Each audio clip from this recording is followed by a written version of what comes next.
see you. I know you had one of the most bearish forecasts on Wall Street, 44, I think, on Brent for the end of the year.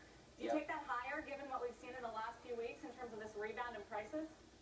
Yeah, I think we will consider marking to market just on the last strength that we've seen, but we do believe that oil prices still are likely to go lower from here, and I think there's a couple reasons why. We have to understand why we got here in the first place.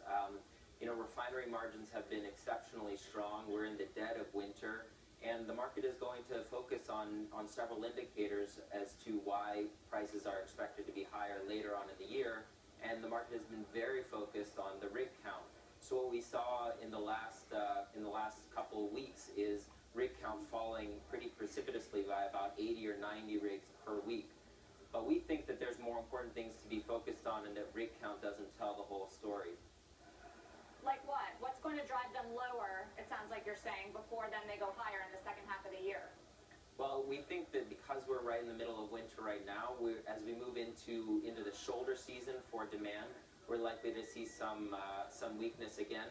And also, when we look at the balances, we have about 1 million barrels a day of excess supply over demand. And so in our view, we have to incentivize further storage through the course of this first half of the year. And in order to do that, we expect that the front month contracts are likely to weaken.